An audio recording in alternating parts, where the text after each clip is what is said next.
BJP MP Raghunandan Rao సంచలన వ్యాఖ్యలు చేశారు. నల్గొండ జిల్లా ఐఎస్ఐ తీవ్రవాదులకు అడ్డాగా మారిందని ఆరోపించారు. నల్గొండ నుంచి ఇద్దరు మంత్రులు ప్రాతినిధ్యం వహిస్తున్నారని, మదర్సాలపై ఎందుకు నిఘా పెట్టడం లేదని ఆయన ప్రశ్నించారు. అక్కడ జరుగుతున్న కార్యకలాపాలు ఎందుకు బయటకు రావడం లేదని నిలదీశారు. దేశంలో ఎక్కడ ఉగ్రవాద దాడులు జరిగినా మూలాలు నల్గొండలోనే కనపడతాయని చెప్పారు. ఉగ్రవాదులకు నల్గొండ సేఫ్ జోన్గా మారిందన్నారు.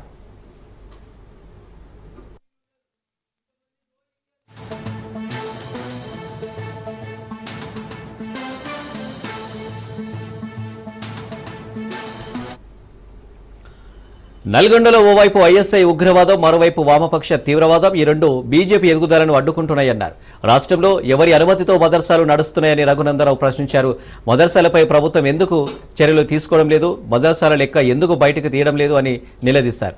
మదర్సాలలో కలెక్టర్, విద్యాశాఖ అధికారులు ఎందుకు తనిఖీలు చేయడం లేదని రఘునందనరావు అడిగారు.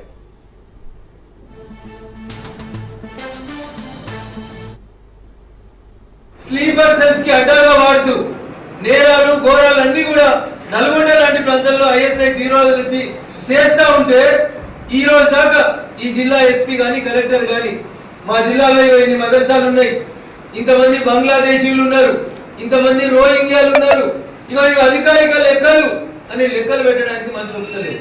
ప్రభుత్వం మారినప్పుడల్లా అధికారంలో ఉన్న కాకాలు ఉదరం భజన చేయడం తప్ప నిజంగా గ్రౌండ్ లో జరుగుతున్నటువంటి తప్పప్పుల సమస్యల్ని చూడడం లోపల అధికార యంత్రాంగం పూర్తిగా విఫలమైతా ఉంది. ముఖ్యంగా కాంగ్రెస్ పాలిత రాష్ట్రాల్లో అప్పుడు కులగణన చేయాలనే ఆలోచన ఎందుకు రాలేదన్న? ఇది ఎట్లుందంటే చంద్రశేఖరరావు గారు నక్సలైట్లతో చర్చలు జరుపుకున్నట్టున్నదండి. అధికారంలో ఉన్న 10 ఏళ్ళు ఎన్కౌంటర్లు చేస్తాడు చంద్రశేఖరరావు, అధికారంలో ఉన్న 10 ఏళ్ళు నక్సలైట్ల మీద ఉక్కుపాదం పెడతాడు, అధికారం పోగానే మళ్ళీ అధికారం కోసం అందరు మంచోళ్ళు అన్నలతో శాంతి చర్చలు చేయగలిగినట్టు చంద్రశేఖరరావు.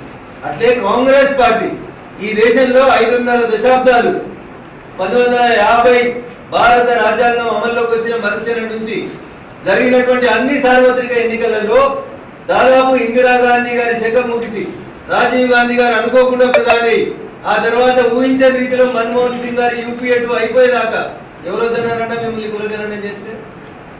సో తెలంగాణలో కాంగ్రెస్ పార్టీ చేసినటువంటి కులగణన 100% తప్పుల తడక ఉందని రఘునందన్ రావు అనే బీజేపీ ఏం చెప్తలేడన్న. మీ నల్గొండ నుంచి ప్రాతినిధ్యం వహిస్తున్నటువంటి కాంగ్రెస్ పార్టీ భుజాల మీద మోసి గెలిపించినటువంటి ఒక బీసీ ఎమ్మెల్సీ గారు చెప్తున్నారు కాంగ్రెస్ పార్టీ కులగణనని డస్ట్బిన్ లో వారేమన్నాడు.